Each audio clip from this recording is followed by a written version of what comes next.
JJ drug தொலைக்காட்சி நேயர்களுக்கு வணக்கம். இன்றைய முக்கிய செய்தி. பாரதிய ஜனதா கட்சியின் கவுண்டம்பாளையம் சட்டமன்ற தொகுதியில் சுதந்திர தின விழிப்புணர்வு பேரணியானது இன்று காலை 11 மணி அளவில் கவுண்டம்பாளையம் ஜங்ஷனிலிருந்து துடியலூர் பேருந்து நிலையம் வரை இருசக்கர வாகன பேரணி நடைபெற்றது. இதில் 162 இருசக்கர வாகனங்கள் பங்கு பெற்றது. 300க்கும் மேற்பட்ட நிர்வாகிகள் கலந்து கொண்டனர். இந்த நிகழ்ச்சிக்கு VN ராஜன், பிரச்சார பிரிவு மாநில செயலாளர் பிரீத்தி லட்சுமி, மாவட்ட பொதுச் செயலாளர் யோகேஸ்வரன், மாவட்ட செயலாளர் SR தாமு, சட்டமன்ற பொறுப்பாளர் இளங்கோவன், கோவில் மேம்பாட்டு பிரிவு மாவட்ட தலைவர் தலைமை தாங்கினார்கள். ஆலய மேம்பாட்டு பிரிவு மாவட்ட செயலாளர் பிரதீப் VN ராஜா அவர்கள் பத்திரிகையாளர் சந்தித்து சிறப்பு பேட்டி அளித்தார். இப்படிக்கு கோவை செய்தியாளர் விஜயகுமார்.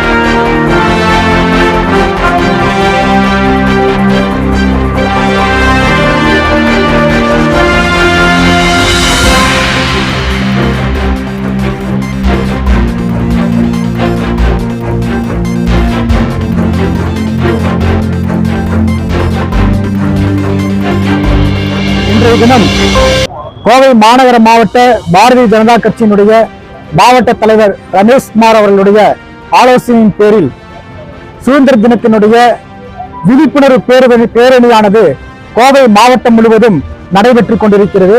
அதன் ஒரு பகுதியாக கோவை கவுண்டம்பாளையம் சட்டமன்ற பகுதியிலே இன்றைய தினம் காலை 10 மணி அளவிலே இந்த பேரணியானது துவங்கப்பட்டது. இந்த நிகழ்ச்சிக்கு முதலில் காவல்துறை அனுமதி மறுத்தாலும் கூட எங்களுடைய கோரிக்கைகள் ஏற்று காவல்துறை இந்த வாகன பேரணிக்கானது அனுமதி கொடுத்தது.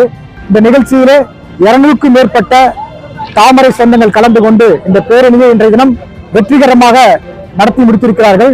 இந்த பேரணிக்கு உறுதுணையாக எங்களுடைய மாவட்ட பொதுச் செயலாளர் திருமதி பிரீத்தி லட்சுமி அவர்களும், மாவட்டத்தினுடைய செயலாளர் யோகேஸ்வரன் அவர்களும், வடக்கு சட்டமன்றத்தினுடைய பொறுப்பாளர் SR தாமு அவர்களும் மற்றும் ஆலயம் மேம்பாட்டினுடைய பிரிவினுடைய தலைவர் இளங்கோ அவர்களும் மற்றும் ஏனைய மாவட்ட மாநில நிர்வாகிகள் கலந்து கொண்டு இந்த நிகழ்ச்சியை வெற்றிகரமாக நடத்தி முடித்திருக்கின்றோம்.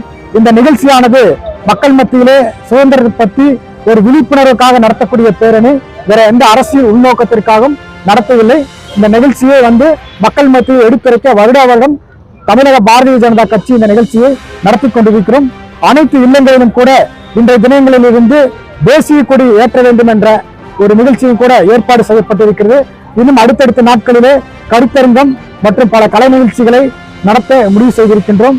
இந்த நிகழ்ச்சியை ஒத்துழைப்பு கொடுத்த காவல்துறைக்கும் பத்திரிகை நண்பர்களுக்கும் நன்றியை தெரிவித்துக் கொள்கிறேன்.